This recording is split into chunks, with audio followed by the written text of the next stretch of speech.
Hi friends, കാറ്റത്തെ കിളിക്കൂടിൻ്റെ ഏറ്റവും പുതിയ വിശേഷത്തിലേക്ക് എല്ലാ കൂട്ടുകാർക്കും സ്വാഗതം. സുധീഷിൻ്റെ ജീവിതത്തിൽ ഇടുത്തി പോലെ പുതിയൊരു വ്യക്തി കടന്നു വരികയാണ് കേട്ടോ. നിധി ഇതുവരെയും സുധീഷിനോട് പറഞ്ഞിട്ടില്ലാത്ത ഒരു കാര്യമുണ്ടായിരുന്നു. അവൾക്ക് US-ൽ ഒരു കാമുകനുണ്ട്. അയാളെ കാത്താണ് നിധി ഇത്രയും കാലം ഇരുന്നത്. പഠിത്തമെല്ലാം കംപ്ലീറ്റ് ചെയ്തതിനു ശേഷം അദ്ദേഹത്തോടൊപ്പം US-ലേക്ക് പോകാനായിരുന്നു നിധിയുടെ ആദ്യത്തെ പ്ലാൻ. അപ്പോഴാണ് അയാൾ നാട്ടിലേക്ക് എത്തുന്ന കാര്യം പറഞ്ഞത്. അതുകൊണ്ടാണ് അവൾ നാട്ടിൽ തന്നെ സെറ്റിലാവാൻ തീരുമാനിച്ചത്. ഇപ്പോൾ അവളുടെ കാമുകൻ നാട്ടിലെത്തിയിരിക്കുകയാണ്. സുധീഷിന് ഒരാളെ പരിചയപ്പെടുത്തി തരാമെന്ന് പറഞ്ഞുകൊണ്ടാണ് നിധി അങ്ങോട്ടേക്ക് കൊണ്ടുപോകുന്നത്. സുധീഷും ഒരുപാട് എക്സൈറ്റഡ് ആയിട്ടാണ് നിധിയുടെ കൂടെ പോകുന്നത്. കാരണം ആദ്യമായിട്ടാണ് നിധിയായിട്ട് ഇങ്ങോട്ട് പറഞ്ഞ് ഒരു സ്ഥലത്തേക്ക് പ്ലഷർ ട്രിപ്പ് പോലെ പോകുന്നത്. അതുകൊണ്ട് തന്നെ സുധീഷ് ഒരുപാട് സന്തോഷത്തിലായിരുന്നു. അവിടെ ചെല്ലുമ്പോഴാണ് നിധിയുടെ കാമുകനെ പരിചയപ്പെടാനാണ് പോകുന്നതെന്ന് അറിയുന്നത്. കാര്യങ്ങളെല്ലാം വിശദമായി നിധി പറയുമ്പോൾ സുധീഷ് തകർന്നു പോവുകയാണ് കേട്ടോ. അർജുൻ എന്നാണ് നിധിയുടെ കാമുകൻ്റെ പേര്. അവർ തമ്മിൽ പരിചയപ്പെടുന്നു.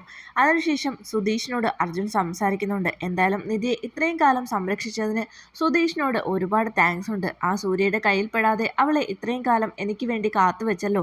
അതിന് എത്ര പറഞ്ഞാലും നന്ദി തീരുകയില്ല. അതിന് എന്ത് ഉപകാരം വേണമെങ്കിലും ഞാൻ സുധീഷിന് നൽകും. എത്ര പണം വേണമെങ്കിലും ഞാൻ നൽകിക്കൊള്ളാം എന്ന് പറയുകയാണ്. അപ്പം നിധി പറയുന്നുണ്ട്, അങ്ങനെ പണം കൊടുത്ത് തീർക്കാൻ പറ്റുന്ന എനിക്ക് ഇവരോടും ഇവരുടെ കുടുംബത്തോടുമുള്ള കടം എന്ന് പറയുകയാണ്. ഒരു സഹോദരനെ പോലെ എന്നെ ഇത്രയും നാൾ പ്രൊട്ടക്റ്റ് ചെയ്തത് സുധീഷാണ് എന്ന് നിധി പറയുമ്പോൾ സുധീഷിൻ്റെ ഹൃദയം തകർന്നു പോവുകയാണ്. അപ്പോൾ ഇവൾക്ക് തന്നോട് താൻ കരുതിയതുപോലെ ഒരു സ്നേഹമോ പ്രണയമോ ഒന്നും ഉണ്ടായിരുന്നില്ല. അവളുടെ മനസ്സിൽ ഇത്രയും നാൾ മറ്റൊരാളുണ്ടായിരുന്നു. മാത്രമല്ല തന്നെ ഒരു സഹോദരനെ പോലെയാണ് നിധി കണ്ടിരുന്നതെന്ന് അറിയുമ്പോൾ സുധീഷിന് ഒരുപാട് വിഷമവും സങ്കടവും തോന്നുകയാണ് കേട്ടോ. പക്ഷേ യഥാർത്ഥത്തിൽ ഈ കാമുകൻ്റെ ഉദ്ദേശം മറ്റൊന്നായിരുന്നു.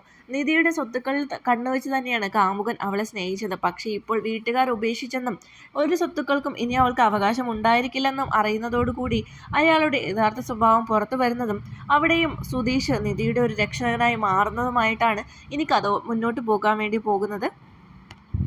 മാത്രമല്ല തിരിച്ചൊന്നും പ്രതീക്ഷിക്കാതെ സുധീഷ് തനിക്ക് വേണ്ടി ഇതെല്ലാം ചെയ്യുന്നല്ലോ എന്നോർത്ത് നിധിക്ക് സുധീഷിനോട് ഒരു ഇഷ്ടമൊക്കെ തോന്നി തുടങ്ങുന്നതായിട്ടുള്ള എപ്പിസോഡുകളാണ് ഇനി അധികം വൈകാതെ കാറ്റത്തെ കിളിക്കോടിൽ എത്താൻ വേണ്ടി പോകുന്നത്.